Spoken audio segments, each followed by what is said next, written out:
Hey, what's going on, everybody? Just wanted to make this quick video on Andromeda. I know she's been out for a couple days already, so I'm kind of late on this, but better late than never. I mean, take a look at my Whales Logs videos and see how often I'm late on those. So, yeah, Andromeda. I think earlier when I streamed yesterday at some point, my chat reminded me about Andromeda. So, yeah, now that she's in JP now, or at least she should have been for past week or so. Let's go over her, see what she's like, get my opinions on her, whatnot. I think I've already seen her kit, but I need to look at it again just to refresh my memory. So, let's take a look. What's Andromeda all about? What's she capable of? How good she is as a character, as a servant, all that good stuff. First things first, though, before everything else, the most important thing is, how good of a waifu is she? Personally, she's right up my fucking alley. I'm gonna tell you that straight up. I mean, she's more or less a Gyaru character. Like, how can you you look at her and how can you say that she's not? Say this is right up my fucking alley. I mean, I already grailed my Suzuka, so that should tell you everything already right there. So, but yeah, first ascension is obviously really good. Second ascension is also again really good. Third Ascension, I actually surprisingly kind of liked this at first. When I took a look at it the first time, it didn't hit off. It didn't really click with me at once, like immediately. But the more I look at it, every time I come back to look at Andromeda on her FGO wiki page here or whatever, the more I like it. So this definitely gives me the vibe of, like, you know, kind of an acquired taste sort of thing. It's not even an acquired taste. It just looks good. But yeah, the more I look at it, definitely the better, the more I like it for sure. I mean, how you even have this full scale, third ascension art. I actually wonder if this entire podium thing shows up under third ascension sprite. No, unfortunately it doesn't. That'd be pretty crazy if it did. But yeah, overall, I really enjoyed the art. I mean, it's drawn by Lack, and I know who he is. For those of you who don't know who Lack is or who the artist for Andromeda is, he drew, I believe it's a he. He drew Flare from Hololive. Shiranui Flare. And he's drawn a couple of things for FGO in the past. Like, as far back as, Holy Night Dinner. If you guys don't believe me, I can actually look it up for you right now. Holy Night Dinner. Lack drew this all the way back in, like year 2 of FGO, so finally they gave Lack the chance to draw his own servant, and so here she is, and she turned out great. Let me tell you what. So yeah, just going off of looks alone, like, I would love to roll for her once she shows up in NA 2 years from now. So yeah, appearances. So let's take a look at her stats now. What's she about here?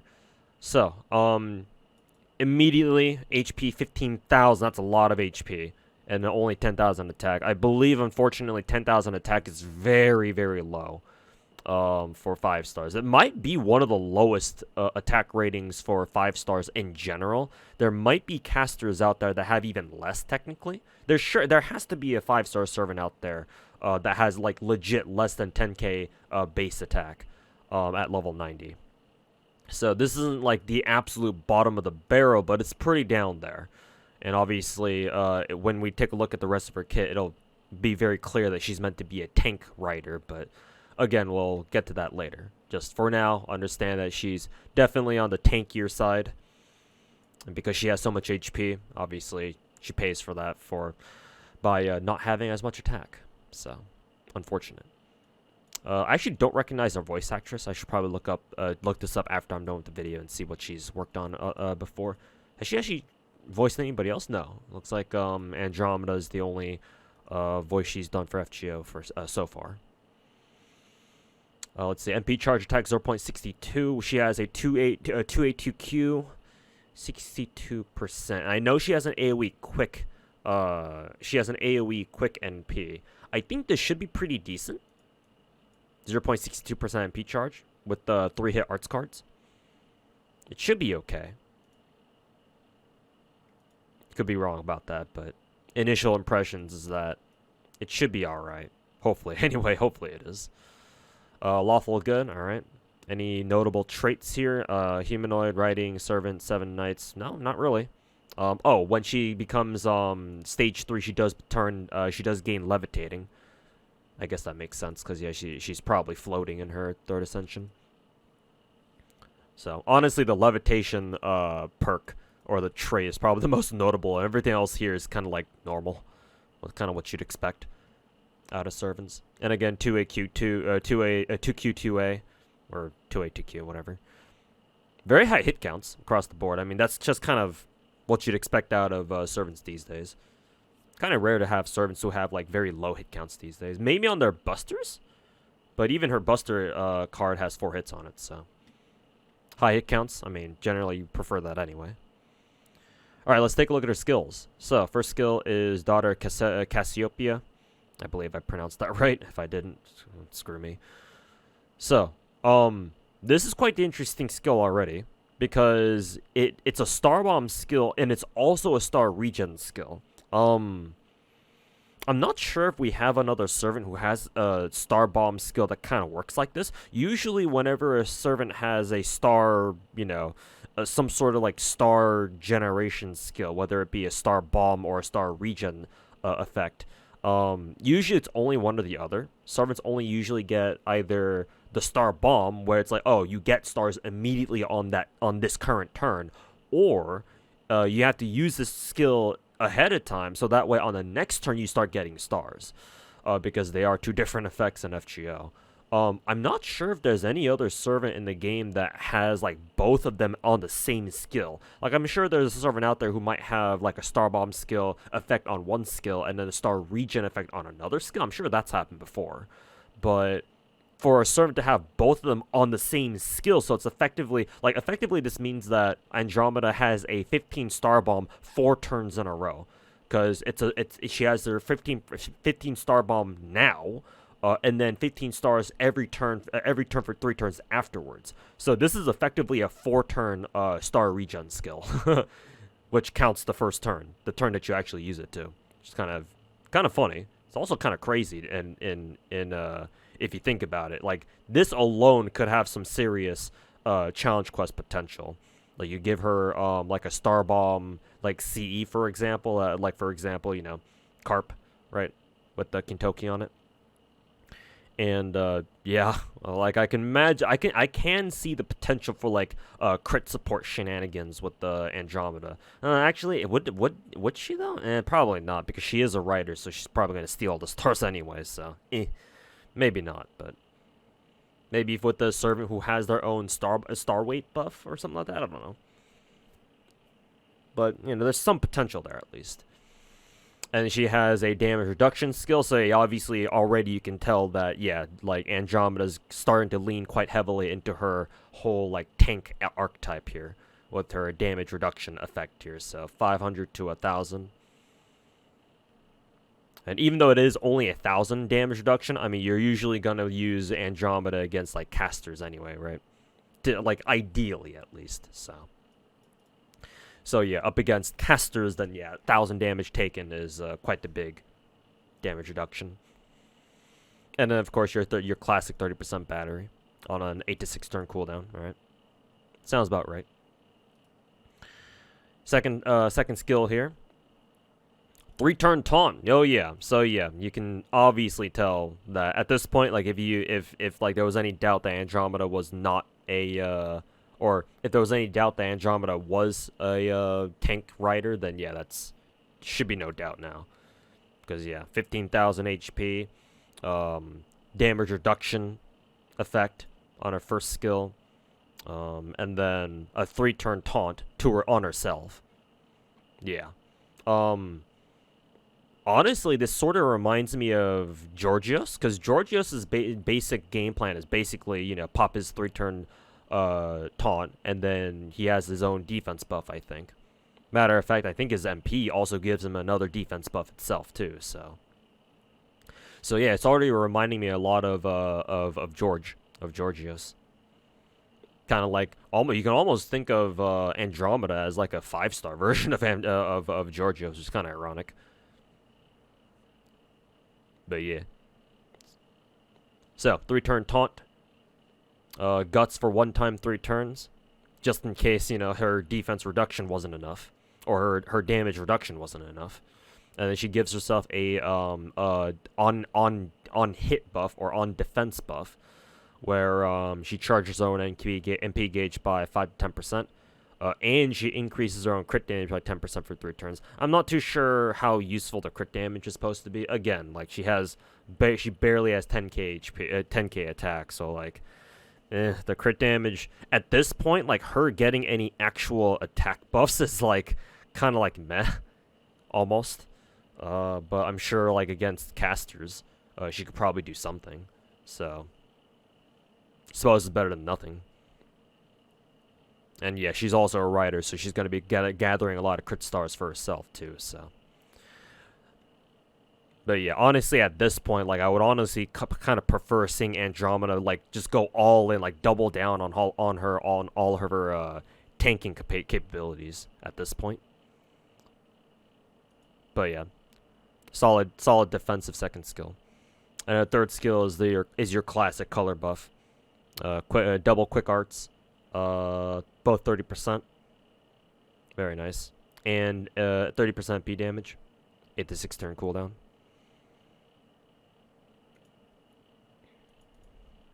So yeah, with this in mind, I guess the 10% crit damage buff isn't so bad. Because yeah, she uses it. I mean, I also have to consider, because she does have a 3-turn taunt, and she's getting a 10% crit damage off every time she gets hit. So like, technically speaking, this is actually not bad, because like she can easily stack it up to like what, 50-60% crit damage. Yeah. So actually, maybe this actually isn't bad, now that I think about it.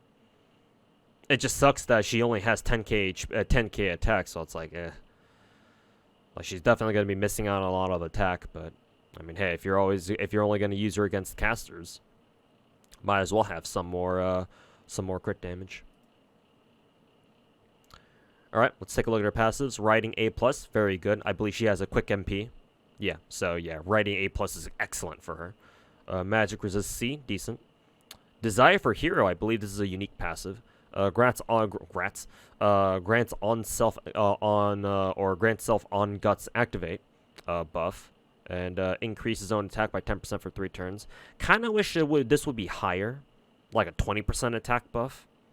Because yeah, like realistically, you're not like Andromeda is not really gonna get to like use a guts buff multiple times. So like I kind of wish this were a little bit higher. Yeah, at least like 20 or even 30%. Because daily reminder, Koyanskaya has a free passive where she has a passive that gives her free 20% MP damage buff for literally no reason. So yeah, like considering we have a passive like that in the game, like I kind of want to see other passives that are actually like as strong as that. That'd be pretty cool. But I mean, hey, we'll take what we can get, I guess. So. But yeah, and either that or at least put this attack buff on like an actual like skill somewhere. But whatever, it is what it is. And then skillful swimmer, charges MP gauge by 10%, not 10, 5% by every turn on waterside battlefield. So I get a cute little environmental effect. It's whatever. I believe she has a 30% battery, so her second app-in skill will naturally be very, very useful to have. Very good third app-in skill, at least, against berserkers. Not sure why you would ever use her against berserkers, but hey, I guess if you need it, if you need to bond farm an AoE rider and you need to farm berserkers, then sure, I guess Lazingel got you covered there. All right, moving on to her NP. I believe this is a quick AoE NP. Yeah, deals damage to all enemies. 6 hits, okay.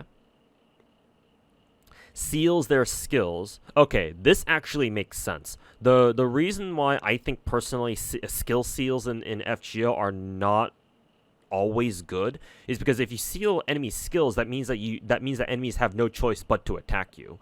And sometimes, a lot of the time actually, if you're in a tight spot, sometimes you actually want the RNG for enemies to have to use their skills, right? Because as you guys know in FGO, enemies only have like a limited number of actions total, right? They're not like your own servants where you can just spam all the skills you want and get to move at the same time and attack as many as however many times as you want. Enemies only have like what 2 or 3 and 3 actions total, 3 if they're a servant. And they have to, if they use a skill, that means it's an action. They're sacrificing one of the actions to use a skill, which means they don't attack. So when you skill seal enemies, that means that like since they can't use their skills if it goes through, they have to attack you. And a lot of the time that's not what you want. That's actually not what you want, because you know maybe one of your servants are like low HP or something, so you actually don't want them to get hit. In this case, like at least in theory, skill seal on Andromeda actually makes a ton of sense because the idea is that obviously you use her NP on like turn 1 and something, ideally, or at least have her use her NP as quickly as possible. You seal their skills, and that means it's a whole turn where you use what is it? You use Andromeda's taunt skill, her second skill, on the turn that you use her MP, so that way you force enemies to hit her basically, which is exactly what she wants. And especially because she increases her own defense by 50% for one turn, just like I believe Georgios' skill or Georgios' MP. So yeah, you force all the enemies to attack her to hit her, and because she has both a 50% MP, 50% MP buff, yeah, imagine, 50% defense buff paired with her damage reduction effect on her first skill, yeah. That makes perfect sense, and I believe that's what Plushy demonstrated in his video that he made sometime last week or somewhat recently, showcasing exactly that. So yeah, it makes perfect sense.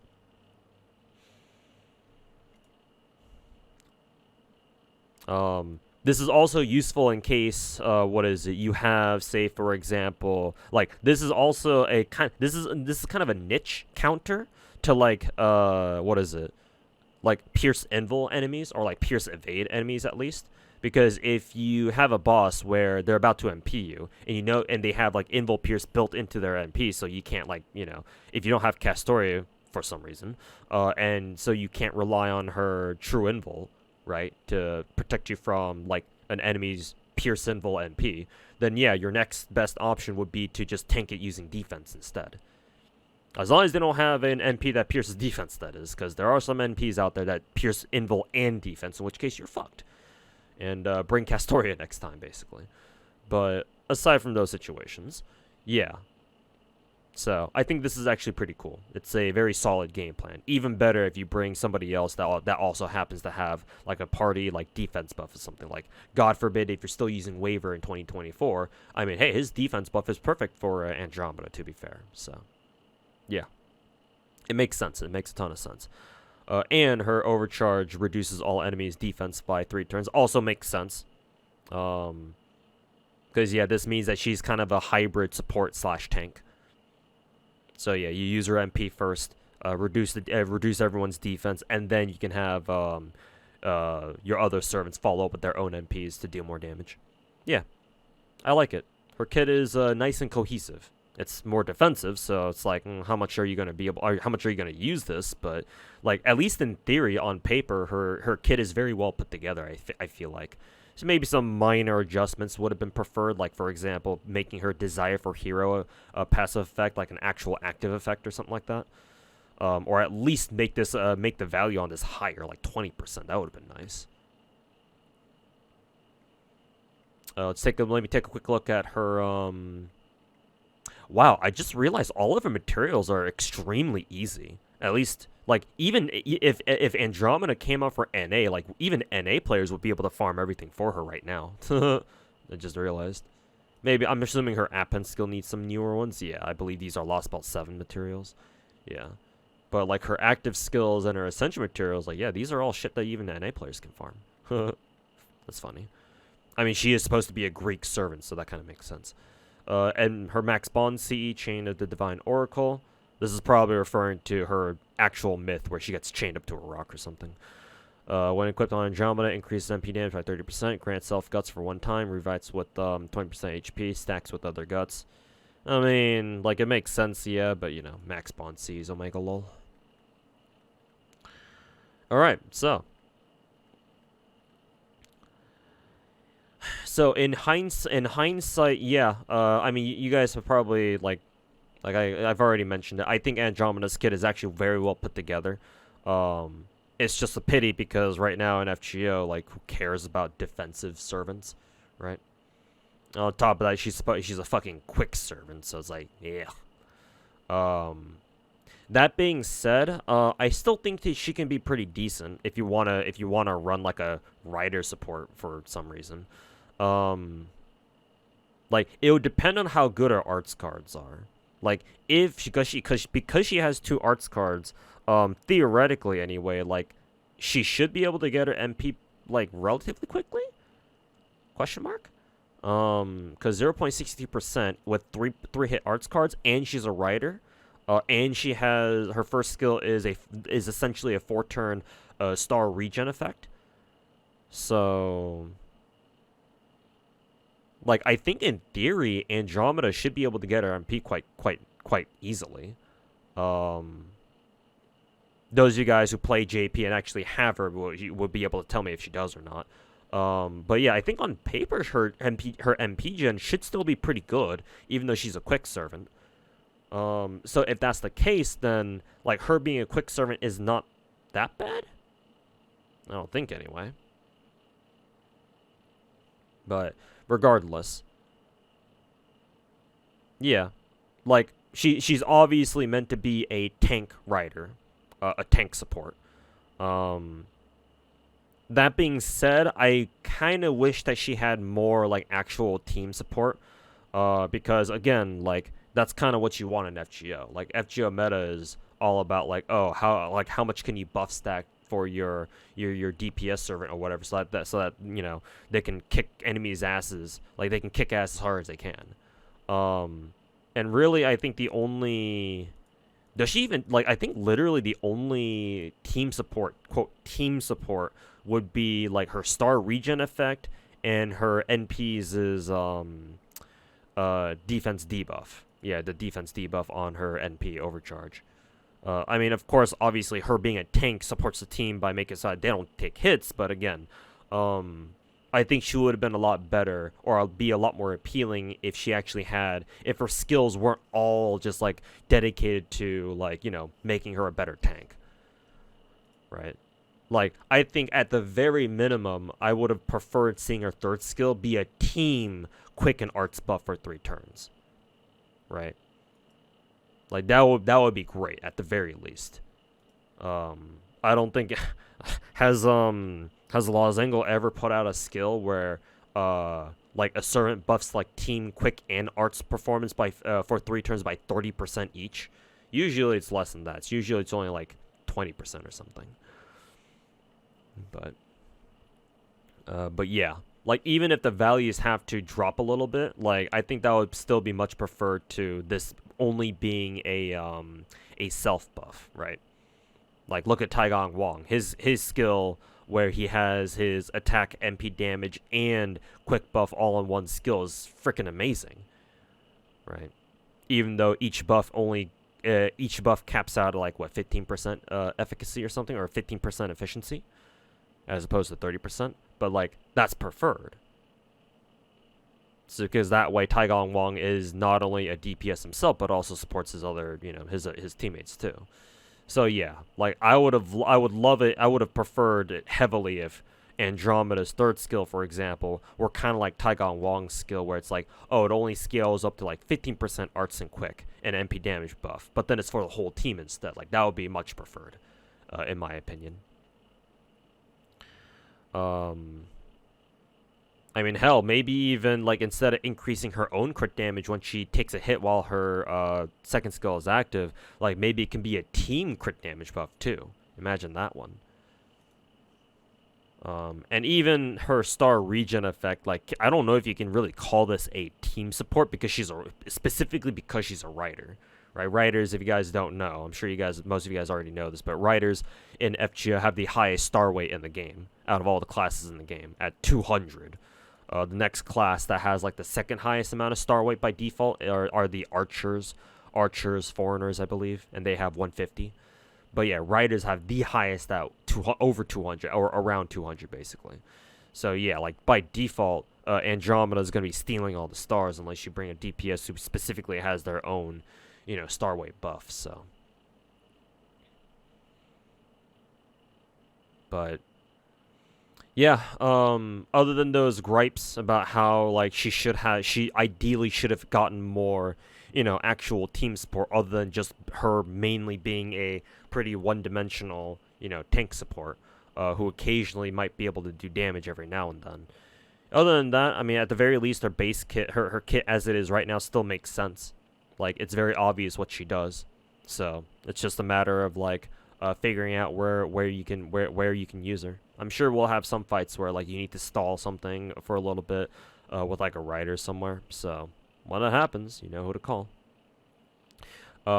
It's just unfortunate that you can't kind of abuse Andromeda. That sounds very bad to say. Wow, that's an insane thing to say in 2024.